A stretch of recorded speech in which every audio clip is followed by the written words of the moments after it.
Today, China is synonymous with the future. Electric cars circulate en masse through the streets. High-speed trains cross the country at more than 350 kilometers per hour. Batteries and solar panels produced in massive factories supply the entire world. Top universities train millions of engineers and scientists every year, and the country leads sectors such as clean energy, telecommunications, and artificial intelligence. It is hard to believe that this is the same nation that, in 1949, was one of the poorest and most backward places on the planet. At that time, life expectancy barely reached 35 years. 9 out of 10 Chinese were illiterate. The economy was almost entirely rural and agrarian, and war had left cities in ruins, factories destroyed, and millions living in misery. The contrast could not be greater. From a devastated China in the 20th century to the powerhouse that leads technology in the 21st. And it is exactly this journey that we are going to understand today. How a country rose from the bottom in 1949 and arrived in 2025 as the second largest economy in the world, becoming the greatest development story of the modern era. When Mao Zedong proclaimed the People's Republic of China in 1949, the initial challenge was not growth. It was survival as a unified state. The country had just endured decades of invasions, civil war, and famine. The government centralized power, redistributed land, and launched literacy campaigns.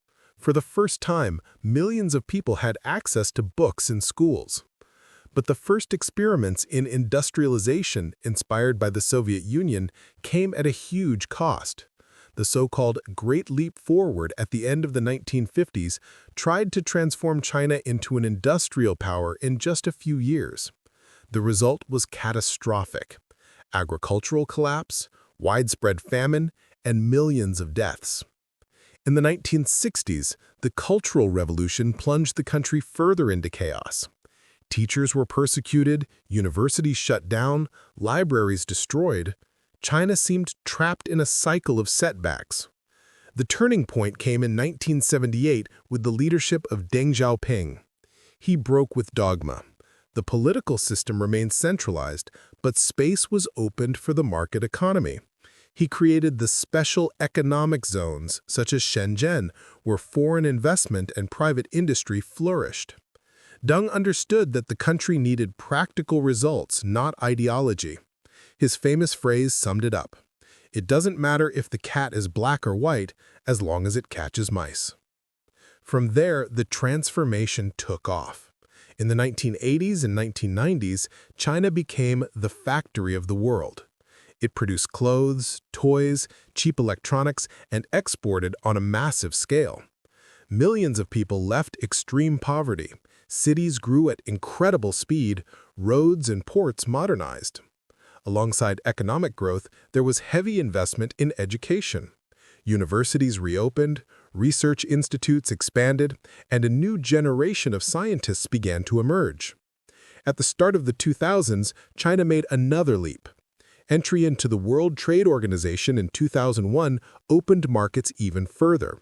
Chinese companies began competing globally while the government poured billions into infrastructure. This was the era of mega-projects.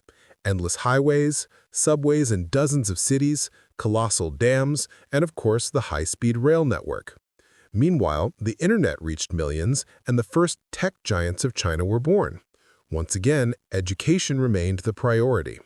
From primary schools to universities, the country began producing engineers and scientists on a scale the world had never seen. From a country where 90% of the population was illiterate in 1949, China turned into a machine for producing talent in just a few decades. The global financial crisis of 2008 marked another turning point. While the United States and Europe fell into recession, China accelerated internal investment. The result? Sustained growth and a stronger development model. From that moment, the country began to scale into the future. By 2025, the contrast with 1949 is almost unbelievable.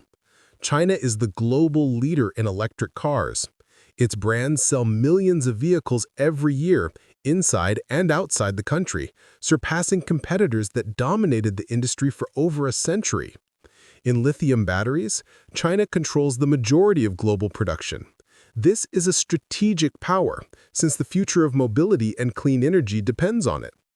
In high-speed rail, China has built the largest network in the world, more than 45,000 kilometers of tracks connecting virtually every medium and large city.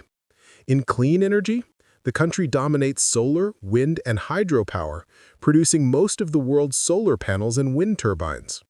And in science and technology, it has already surpassed the United States in the number of scientific publications. It is at the forefront of artificial intelligence, telecommunications, and biotechnology. How was all this possible? 3 pillars explain it. Long-term planning. China thinks in decades, not in mandates. Investment in people. From mass literacy to cutting-edge research, human capital has always been the priority. And infrastructure as the base. Without roads, ports, energy, and railways, sustainable growth would have been impossible. Together, these pillars lifted China out of extreme poverty and placed it at the forefront of the world in less than 80 years. The impact is global. Through the Belt and Road Initiative, China exports not only products, but also infrastructure. Roads, railways, and ports financed by Beijing now connect entire continents. The message is clear. China is not just an economic power, but also a geopolitical one.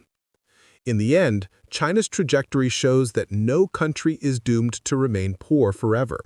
With planning, education, technology, and vision of the future, it is possible to change the destiny of a nation in just a few generations.